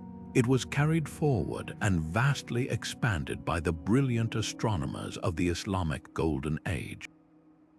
Scholars in Baghdad and Damascus, building upon Greek, Persian, and Indian knowledge, compiled incredibly detailed zijs, astronomical tables that included precise calculations for solar altitude and shadow length for various latitudes.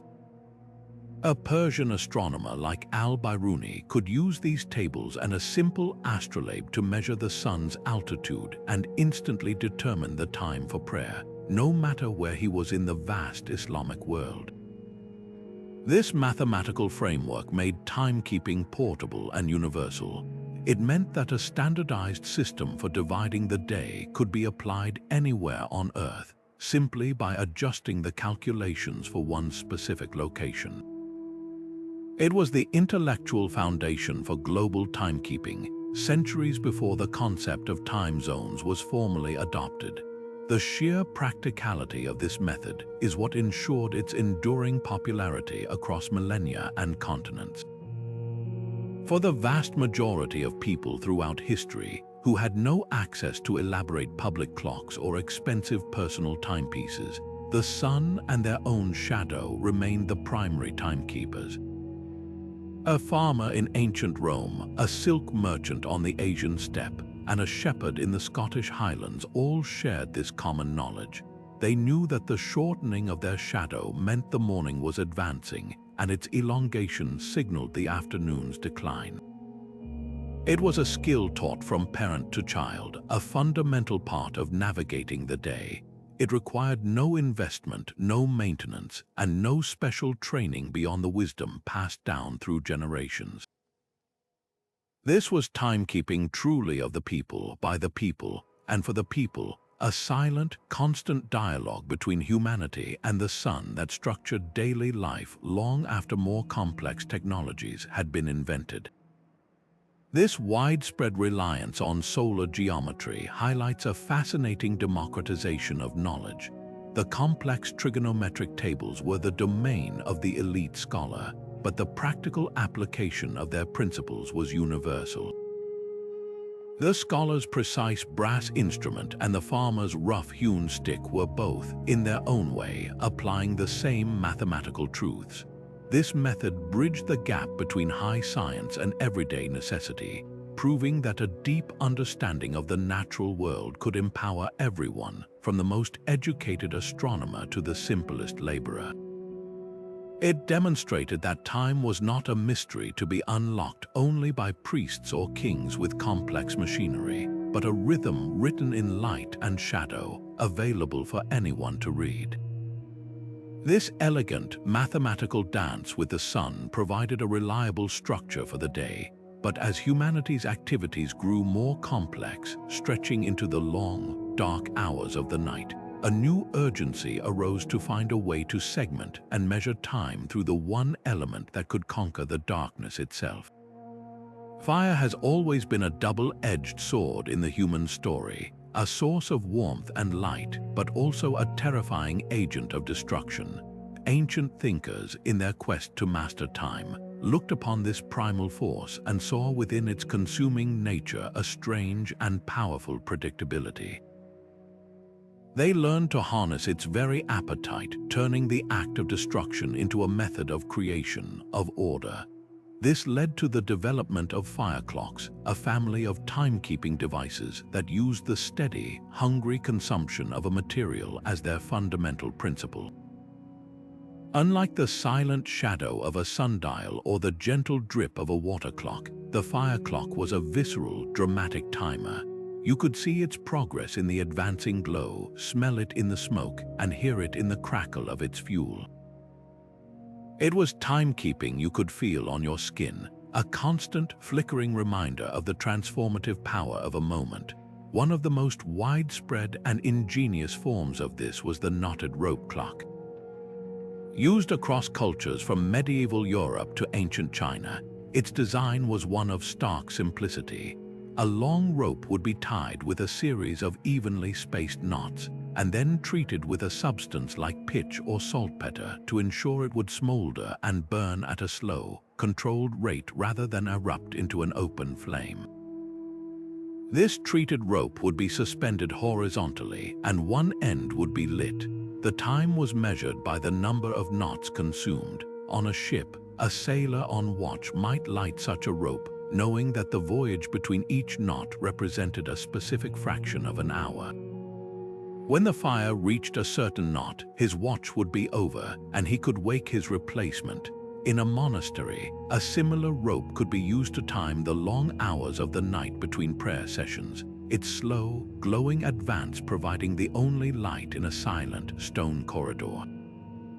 The system was brilliantly portable, relatively reliable, and required no complex technology, just an understanding of materials and a knowledge of how to prepare them to burn with a consistent speed.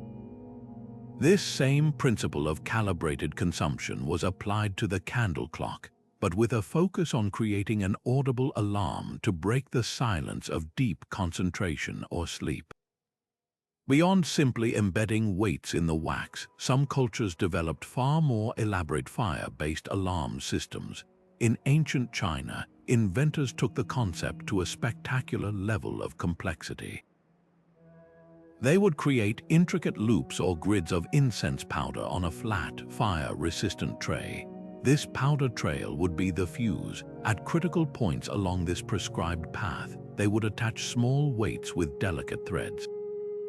As the glowing end of the incense smoldered its way along the pattern, it would eventually reach and burn through one of these threads.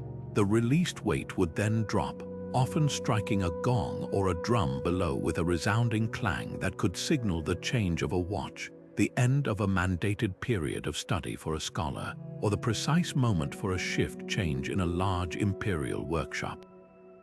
This transformed the clock from a passive indicator into an active, automated announcer, its alarm powered by nothing but the slow, patient work of fire. Beyond these crafted instruments, people also made use of whatever slow-burning materials their local environment provided. In regions with plentiful peat bogs, like parts of Celtic Europe, a large block of dense, damp peat could be used as a rudimentary but effective timer for long, unattended tasks. A farmer might need to slow cook a broth or render fat over a fire for many hours. By selecting a peat block of a known size and density, and understanding how quickly his particular peat burned, he could light it and have a rough estimate of when the fuel would be exhausted and his cooking would be done. Similarly, specific types of resinous wood, packed into a certain shape, could be relied upon to burn for a predictable duration. This wasn't timekeeping with laboratory precision, but it was a practical, folk science approach that integrated seamlessly into the daily rhythms of labor and domestic life.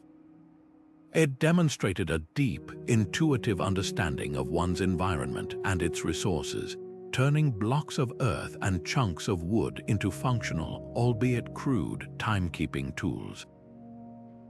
The symbolic weight of the fire clock is perhaps the heaviest of all the ancient methods. Fire is the ultimate agent of change and impermanence. It transforms everything it touches, leaving only ash in its wake. To use fire to measure time is to stare this reality directly in the face. Each moment measured by a burning rope or a melting candle is a moment that is quite literally being destroyed, consumed, and transformed into smoke and memory. It is the most potent memento mori imaginable, a physical manifestation of the phrase, burning the candle at both ends. Philosophers and poets have used this imagery for millennia to speak about the fleeting nature of youth, opportunity, and life itself. Yet within that destruction lies a strange comfort. The very predictability of the burn signifies an order within the chaos. We cannot stop the fire from consuming its fuel, just as we cannot stop time, but we can learn its pace, we can map its progress, and in doing so, we can find a way to live within its inevitable embrace. The fire clock doesn't just tell the hour, it tells a story about the universe, a story of constant transformation, and the beautiful, tragic necessity of endings. While the steady burn of a fire clock marked time for the individual, the rhythm of an entire city, a whole community, required a different kind of signal, one that could cut through the noise of daily life and reach every ear simultaneously. This was the era of the acoustic time signal, a powerful and democratizing innovation that turned the very air into a medium for coordination. Before personal watches or public clock faces, the hours were announced, not seen. The deep, resonant toll of a bell, the urgent call of a horn, or the commanding beat of a drum became the shared heartbeat of society. a sonic scaffold upon which the entire day was built. This was timekeeping that could not be ignored, a collective experience that bound everyone from the wealthiest merchant to the poorest laborer to the same immutable schedule, creating a social cohesion that was as practical as it was profound. The origins of this practice are wonderfully ancient and surprisingly mechanical. We often picture a monk or a town crier manually ringing a bell, but some of the earliest automated acoustic signals were actually tied to the water clocks of the Hellenistic world. Inventors like Ctesibius in Alexandria, in their quest to automate everything, designed clepsydry that did more than just power little singing birds. They engineered mechanisms where the steady flow of water would eventually trip a lever, releasing a weight that would strike a bronze plate or blow a whistle. Imagine the scene in an ancient Greek gymnasium where athletes trained with a water clock timing their sessions. The final drip of water wouldn't just signify the end of their exercise. It would be announced with a sharp, metallic clang, a clear, unmistakable signal that their time was up. This was the birth of the automated alarm clock, a concept that would echo through the centuries. But it was in the towns and cities of medieval Europe that the acoustic signal found its most iconic and enduring voice, the bell tower. Rising high above the cramped, timber-framed houses and muddy streets, the church tower or civic belfry was the loudspeaker of its age. The bell itself was a masterpiece of metallurgy, cast in a foundry with great ceremony and often given a name and a baptism, so sacred was its role. The bell ringer was a vital municipal employee, his life governed by a complex horarium or schedule of hours. His duty was to man the rope and send the great bell's voice rolling across the rooftops. The pattern of strikes was a language everyone understood. A single, solemn toll might mark the death of a townsman. A rapid, frantic pealing was the alarm for fire or invasion. But for the daily rhythm, it was the canonical hours that structured life. The prime bell at 6 in the morning signaling the start of the workday, the sext bell at noon pausing all labor for a meal and prayer, and the compline bell at 9 in the evening acting as a curfew, commanding all fires to be banked and all citizens to return to their homes. This sonic regulation created a kind of enforced punctuality that was essential for the smooth functioning of a pre-industrial society. The power of this system was its incredible inclusivity. In an era where literacy was a rarity and personal timepieces were unimaginable luxuries, the town bell was the great equalizer. It didn't matter if you were a scholar who could read a sundial or an illiterate farmer. The sound of the Vespers bell reached you just the same, calling you to evening prayers. The market bell told everyone simultaneously when the stalls were open for business and when they were closed, preventing disputes and standardizing commerce. The curfew bell, often called the couvre-feu or cover fire bell, was a critical safety measure in cities built largely of wood, ensuring that the risk of a catastrophic blaze was minimized each night. This shared auditory schedule created a powerful collective identity. The entire community literally operated on the same wavelength, their individual lives synchronized into a harmonious whole. You weren't just waking up at dawn, you were waking up with everyone else, your personal rhythm tuned to the public pulse. This concept of using sound to mark time was a universal one, though the instrument changed with the culture. In the monasteries of Tibet, the deep, resonant call of the Gandhi, a long, suspended wooden plank struck with a mallet, would regulate the day's meditation and study sessions, its haunting tone echoing through the mountain valleys. Across the villages of West Africa, the intricate, talking rhythms of drums could convey complex messages across great distances, including signals to gather for a meeting or warnings of approaching danger, effectively using rhythm to coordinate the time of collective action. Even aboard ships at sea, The system of bells struck every half hour to mark the watches created an auditory timeline that kept the vessel running smoothly through day and night, storm and calm. From the metallic clangor of a European burden to the organic resonance of a wooden slit gong, humanity discovered that sound was the most effective way to weave the individual into the temporal tapestry of the community, making the abstract concept of an hour something you could feel in your chest as much as understand in your mind. Yet for all the power of sound to synchronize a community, and for all the ingenuity of mechanical alarms and burning ropes, these methods still operated within a calendar system that was fundamentally flawed. The most sophisticated water clock in the world is useless if your entire conception of the year is slowly slipping through the seasons. This was the great, silent crisis that every ancient civilization eventually faced, the stark and unyielding mismatch between the moon's convenient cycles and the sun's commanding journey. The solution to this creeping chaos was one of the most brilliant administrative and astronomical acts in human history: intercalation.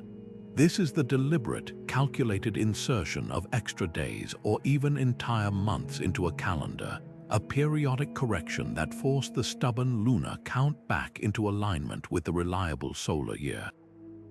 It was the ultimate act of temporal housekeeping, an acknowledgement that human systems are imperfect and require constant, careful adjustment to stay true to the cosmos. The Romans provide a classic, if initially chaotic, example of this struggle. Their earliest calendar, attributed to the legendary King Romulus, was a mess of superstition and guesswork, with only 10 months and a vague, unassigned winter period.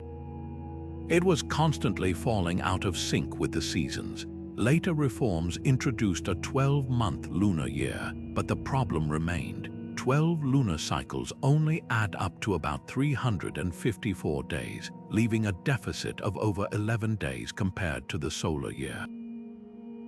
To fix this, the Romans periodically inserted an entire extra month, called Mercedonius or Intercalaris, right in the middle of February. But here's where it became a political farce. The power to declare this intercalation rested not with astronomers, but with the Pontifex Maximus, the high priest of Rome, who was often a deeply political figure. He could shorten or lengthen the year based on whether it benefited his allies in office or hampered his enemies. A tax collector might have his term extended to gather more revenue, or a political opponent's consulship might be cut short. Time itself became a weapon, and the Roman calendar drifted into such profound inaccuracy that harvest festivals were sometimes celebrated in the dead of winter. It took the absolute authority of Julius Caesar, advised by the Alexandrian astronomer Sosigenes, to finally impose order with the Julian reform, which did away with this lunar pretense almost entirely and established a solar-based system with a single, simple intercalary day every 4 years, the leap day we still use today. The Roman story shows intercalation at its most human, a brilliant concept vulnerable to corruption, ultimately requiring the force of an emperor to be applied correctly. On the other side of the world, the Maya of Mesoamerica were performing intercalation with a level of mathematical grace and precision that the Romans could scarcely imagine.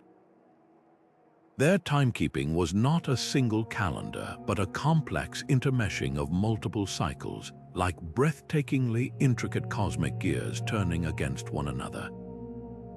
They had the Tzolk'in, a 260-day sacred cycle used for divination and ritual. They had the Hab, a 365-day vague solar year roughly tracking the seasons. But their true genius was in how they managed the relationship between them. They understood that every 52 Hab years, exactly 73 Tzolk'in cycles would also be completed. This period, known as the calendar round, was a complete meshing of their two primary calendars, a grand cycle that would reset and begin again. to keep this entire system in sync with the actual solar year and the even more precise astronomical cycles they observed, like that of Venus, they employed a subtle and constant form of intercalation.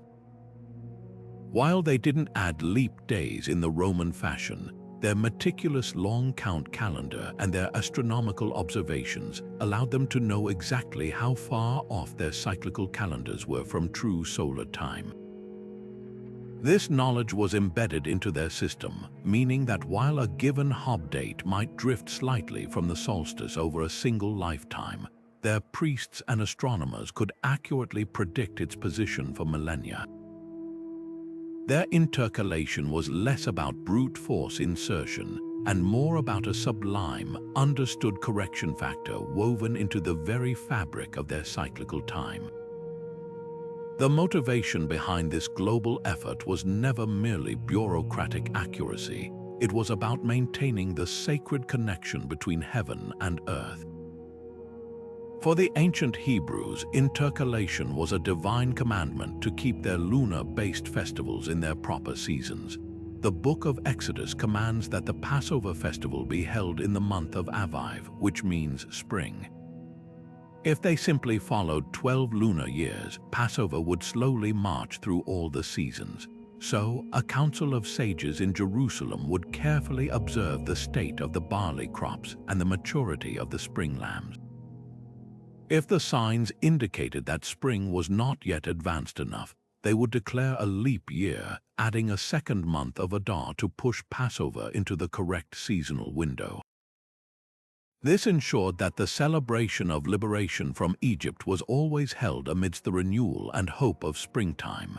Similarly, without intercalation, an agricultural society would quickly find its planting and harvest schedules utterly divorced from reality, leading to famine and societal collapse. The act of adding a month was therefore an act of survival, a reaffirmation of a covenant with the natural world.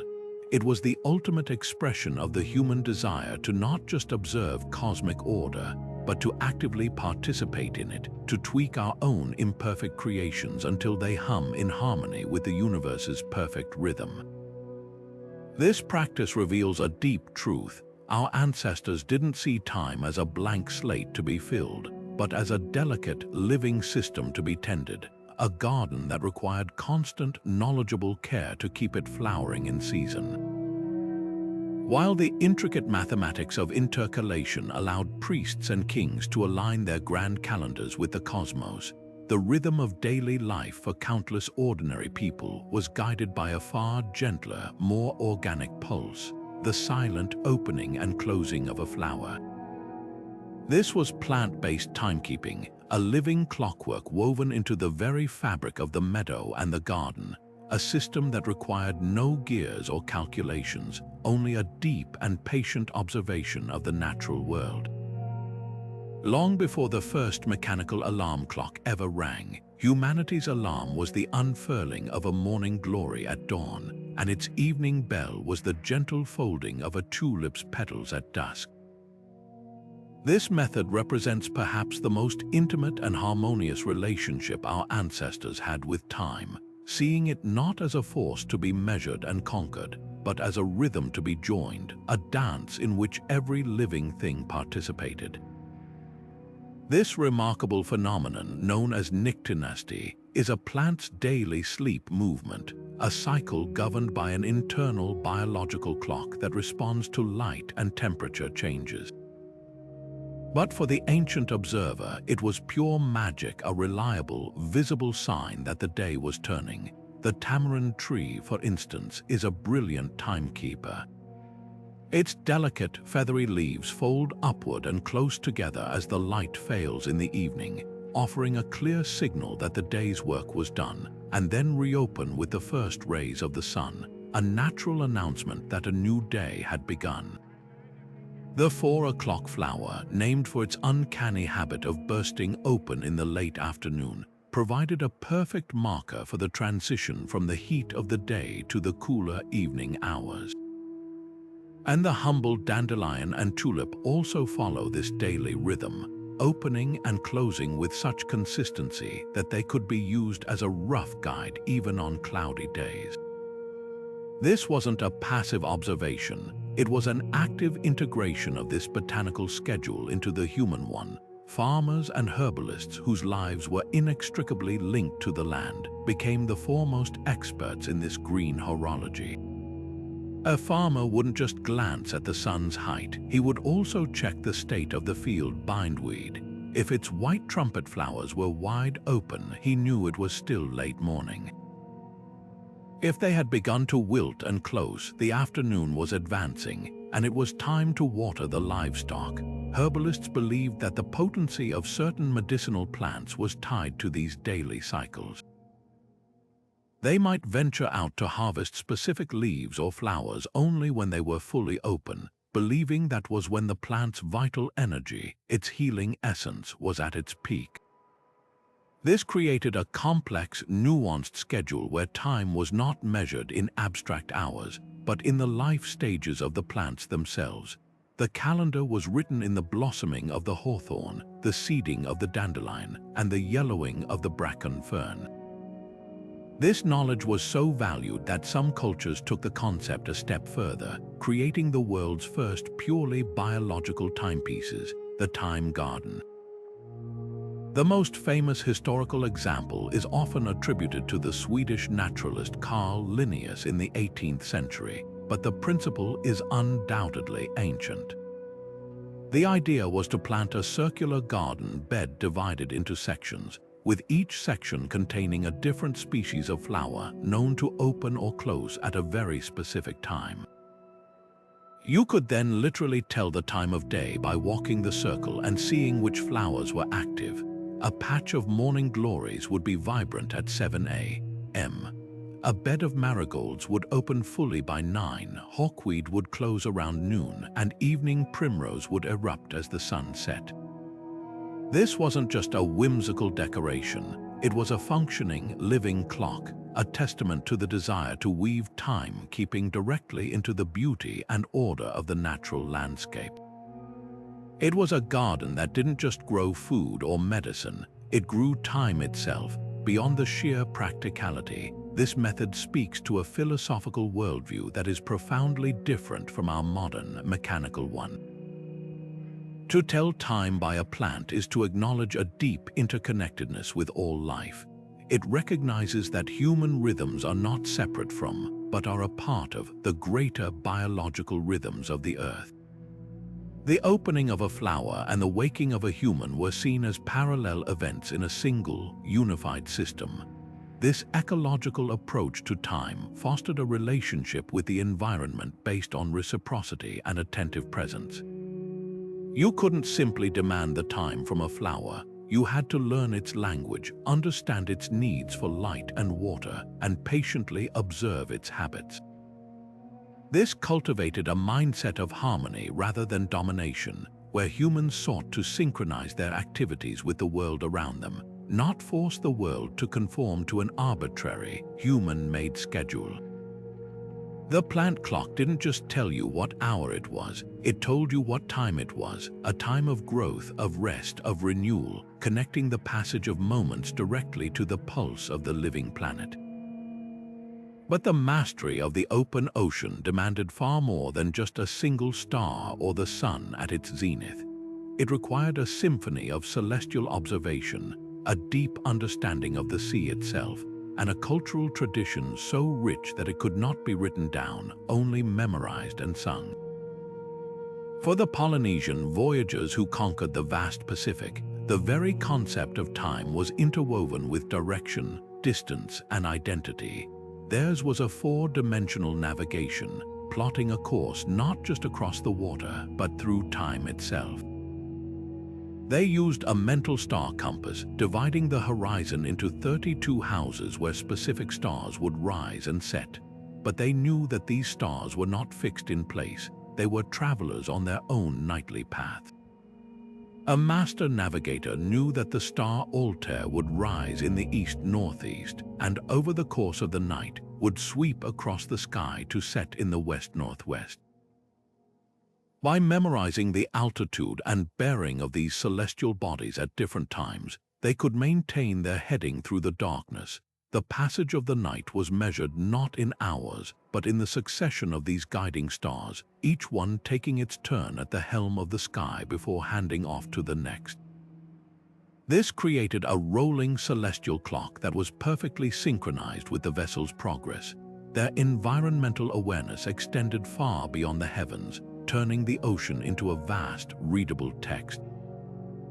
They observed the deep, rolling swells that were generated by distant weather systems and persisted for thousands of miles. These swells acted like underwater mountain ranges, and a skilled navigator could feel the pattern of their vessels rocking, knowing that a change in this rhythm often indicated they were being refracted around an island still well beyond the horizon. They read the colors of the water, noting the deep indigo of the open ocean versus the lighter, greener hues that hinted at shallow lagoons and nearby atolls. The flight patterns of birds were critical time distance calculators. A homing bird like the Manu Oku or white tern would range out from its nest each day to fish. Spotting one of these birds in the morning heading out to sea with an empty belly told you that land was likely nearby within its outward range. Seeing one in the afternoon flying with purpose and likely carrying food told you it was returning to its chicks, and by observing its precise flight path, you could literally follow it home before the day was done. This was timekeeping translated into survival, where the behavior of a single bird could mark the critical window for making landfall. This immense body of knowledge, this sacred science, was preserved and transmitted through one of the most beautiful and effective mnemonic devices in human history, the oral tradition. There were no star charts or written manuals aboard a voyaging canoe. Instead, there was the kakai, the chants and stories that were memorized from childhood. These were not simple songs, they were dense, intricate navigational databases set to rhythm. A single chant might encode the sequence of stars for a voyage to a specific island group, the expected wave patterns, the species of birds to anticipate, and even the number of days the journey should take. The rhythm of the chant itself might mirror the rhythm of the swells. The navigator, often lying in the hull of the canoe to better feel the motion of the sea, would recite these chants, using them as a mental checklist to compare against the real-world conditions he was sensing. This was how temporal knowledge was passed down through generations, not as dry data, but as a living, breathing art form. The apprentice learned by listening, by doing, and by absorbing the stories until the knowledge was as instinctual as breathing. This fusion of art and science, of myth and measurement, is what allowed humanity to populate the last remote corners of the earth, a testament to the fact that the greatest clock ever built is the one we carry in our minds, tuned by tradition and set by the stars. And so we arrive at the final, and perhaps most profound, method of all, a way of marking time that required no instrument, no calculation, and no observation beyond the shared heartbeat of a community. This was the time of ritual and ceremony, where moments were not measured in hours or minutes, but in meaning. Long before the first sundial cast its shadow, humanity was structuring its existence around sacred events, using the powerful engine of collective memory and belief to carve the endless river of time into manageable, meaningful segments. This is where timekeeping transcends mere function and becomes the very soul of a culture, a story told not with gears or shadows, but with prayer, feasting, and dance. It is time transformed from a quantity into a quality, from a number into a narrative. Consider the awesome scale of Stonehenge on the Salisbury Plain. We see it now as a mysterious ring of standing stones, but for the Neolithic peoples who built it over generations, it was a colossal, functioning clock and cathedral combined. Their entire ritual calendar likely revolved around the solstices. At the summer solstice, the rising sun would align perfectly with the heel stone, sending a blade of light deep into the heart of the monument to illuminate the altar. This was not an event to be casually noted. It was a moment of supreme spiritual significance, a reaffirmation of the cosmic order. The community would have gathered from miles around, participating in ceremonies that connected them to their ancestors, to the sun god, and to the cycle of life and death. The successful prediction of this event, encoded in the very architecture of the stones, proved their priests held the secret knowledge of the heavens. It was a display of power, yes, but also a profound act of faith. By building a permanent, immovable marker for this celestial moment, they were anchoring their entire worldview to an immutable point in the cosmic cycle, creating a fixed pole around which their entire year, its planting, its harvests, its laws, and its festivals could reliably turn. This practice of tying ritual to astronomy was a global phenomenon, but each culture wove its own unique story. In ancient India, the Vedic priests developed the complex system of Jyotisha, or Vedic astrology, which was far more than fortune-telling. It was a precise science of time. Their fire sacrifices, or yajnas, had to be performed at extremely specific moments, or muhurtas, calculated based on the position of the sun, moon, and planets. The timing was everything. A ritual performed a few minutes too early or too late was believed to be ineffective, a failed prayer that would not reach the gods.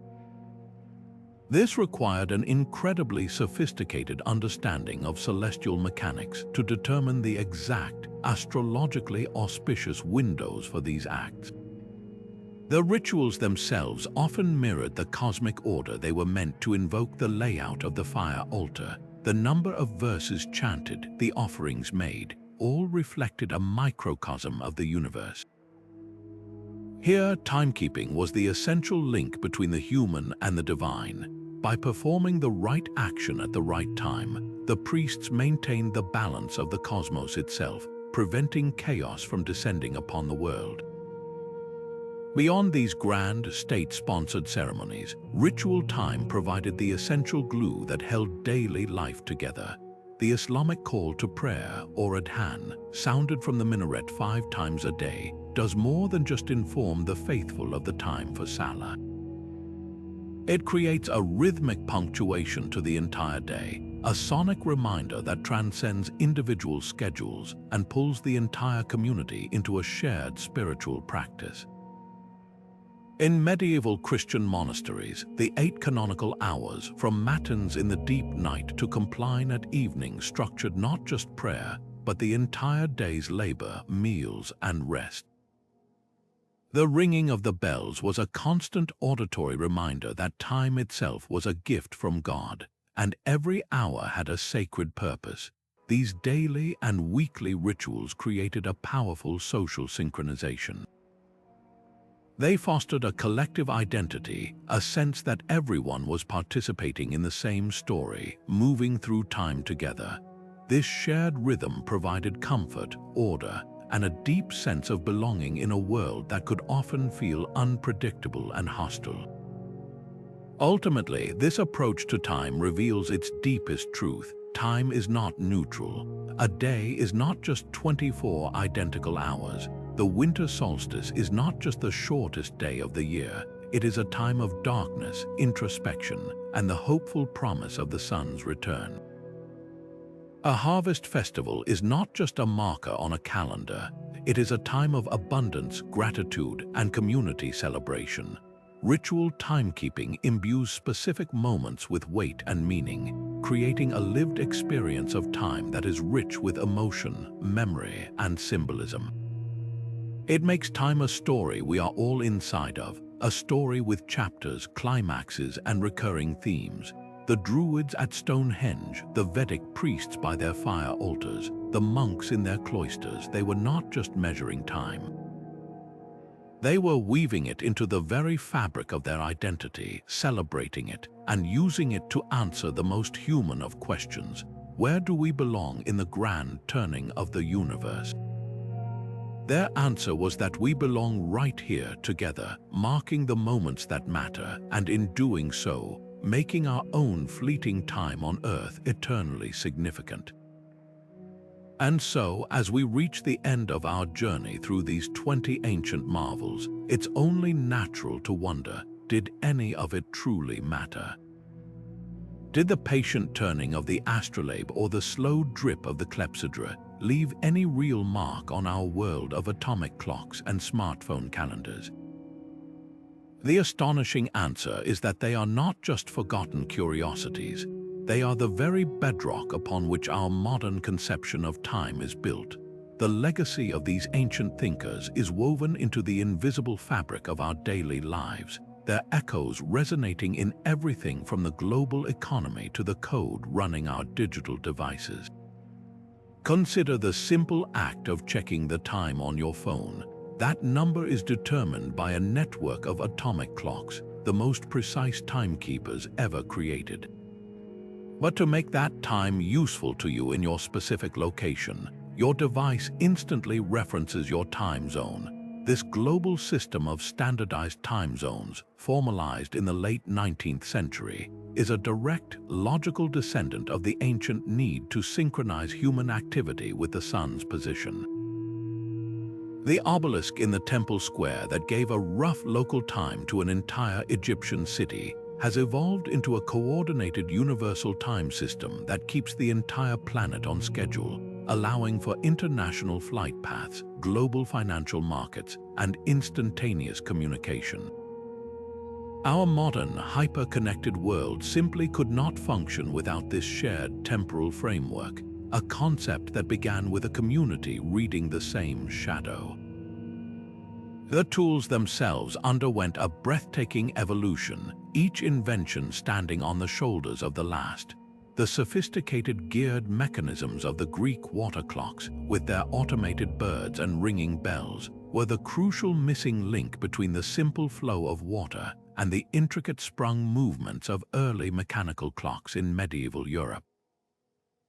The inventors of those first weight-driven clocks in monastery towers were not starting from scratch. They were refining a millennia-old dream of automated timekeeping that began in Alexandria. Even the humble hourglass found its way into the modern age. The concept of measuring a fixed, precise interval by the flow of a substance is the fundamental principle behind the egg timer in your kitchen, the sand timer in a classic board game, and even the early pulse generators in telecommunications. And the ancient art of celestial observation, perfected by the Maya and the Babylonians, is the foundation of modern astronomy and orbital mechanics. The algorithms that calculate the trajectories of satellites, the launch windows for space missions, and the precise timing needed for GPS to triangulate your position on Earth all rely on mathematical models of celestial motion that were first sketched out on clay tablets and codices under the night sky. But perhaps the most profound legacy is a philosophical one. These ancient methods stand as a permanent reminder of a fundamental duality. That time is both an absolute natural phenomenon and a malleable human construct. The rotation of the Earth and the orbit around the Sun are objective, physical realities. But the way we choose to slice that time into 60-second minutes, 24-hour days, and 7-day weeks is a cultural invention, a story we have collectively agreed to tell ourselves. The ancient Egyptians gave us the 12-hour day and night from their Deccan star clocks. The Babylonians, with their base 60 number system, gifted us the 60-minute hour and the 60-second minute. The struggle to reconcile the lunar and solar cycles through intercalation led directly to the calendar hanging on your wall. Our modern time is a palimpsest, a layer cake of countless ancient decisions and discoveries. Understanding this rich history does more than just satisfy curiosity. It offers us a powerful antidote to the frantic, disembodied pace of digital life. In a world where time is a number on a screen, a resource to be optimized and squeezed for maximum productivity, These ancient methods reconnect us to time as a physical, sensory experience. They remind us that time has a flavor. It is the scent of morning incense, the warmth of a candle's glow, the coolness of a shadow at dusk. It has a sound, the clatter of a weight dropping in a water clock, the toll of a bell, the chorus of crickets at evening. By learning how our ancestors felt and heard and saw the passage of time, we can begin to reclaim a more humane, embodied relationship with it ourselves. We can step outside and, instead of glancing at a watch, look at the length of our own shadow. We can notice which flowers in the garden are open and which have closed for the evening. We can learn to listen once more to the ancient, patient rhythm of our own breath, the original metronome. In doing so, we don't just tell the time. We remember what it feels like to actually be in time, a part of the world's beautiful, endless turning, rather than just a harried passenger trying to beat the clock. From the silent, creeping shadow of the obelisk to the fragrant, smoldering path of an incense stick, our journey through these 20 ancient methods reveals something far greater than a collection of clever tricks. It uncovers a fundamental truth about the human spirit, an insatiable need to find our place within the grand, turning wheel of the universe. Our ancestors did not see time as an enemy to be battled or a resource to be hoarded, but as a story to be understood, a rhythm to be joined, a sacred dialogue between humanity and the cosmos. Each water clock's drip, each star's transit, each opening flower was a verse in that ongoing poem, a testament to a world view where the measurement of a moment was inseparable from its meaning. This exploration challenges the very notion of what we consider advanced. We often look back through history with a sense of technological superiority, marveling at how they managed without our digital precision. But this journey reveals a different kind of sophistication, one of deep integration, of ecological literacy, and of philosophical depth. The ancient thinker who could read the coming rainy season in the behavior of ants or pinpoint the winter solstice by a single sliver of light through a megalithic arch possessed a form of genius we are only now, in our age of ecological crisis, beginning to fully appreciate. Their brilliance lay not in conquering nature, but in learning its language so fluently that they could dance to its rhythm without missing a step.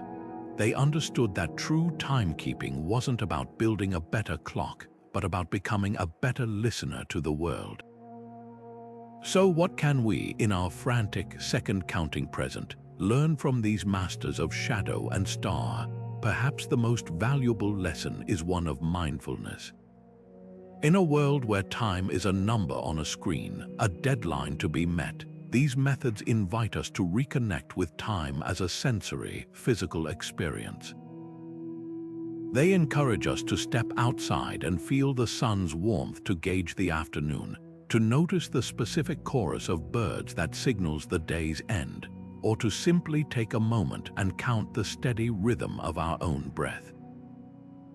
This isn't about abandoning modern convenience, but about enriching our lives by remembering the older, deeper rhythms that still beat beneath the surface of our digitized days. It is an invitation to occasionally unplug from the universal clock and plug back into the planetary one. This shift in perspective is more than personal. It's a pathway to a more sustainable and harmonious way of living. The ancient relationship with time was inherently cyclical and regenerative, modeled on the returning seasons, the orbiting planets, and the endless flow of water. Our modern, linear view of time, as a straight line rushing from past to future, often fuels a culture of short-term extraction and consumption. By re-embracing a more cyclical view, we can realign our actions with the long-term health of our communities and our planet. The Maya priest tracking the 5,000-year cycle of Venus was thinking on a timescale that could inspire our approach to climate change. The farmer planting by the phase of the moon was working with nature, not against it. Their wisdom offers a blueprint for moving from a philosophy of domination to one of participation. Ultimately, these 20 methods are not relics. They are mirrors reflecting back to us the core of our own humanity, our creativity, our curiosity, and our profound desire to matter within the vast expanse of eternity. They remind us that every device we use to tell time, from the smartwatch on your wrist to the atomic clock in a laboratory, is descended from that first moment a human looked at a stretching shadow and saw not just darkness but a story unfolding. That story is our shared inheritance. Thank you for allowing me to guide you through this magnificent chapter of our history. If these glimpses into the past have sparked your curiosity, please subscribe for more journeys into the mysteries that shaped our world. And I would truly love to hear which of these ancient timekeepers resonated most with you. Was it the cosmic architecture of Stonehenge, the intimate rhythm of the pulse clock, or something else entirely?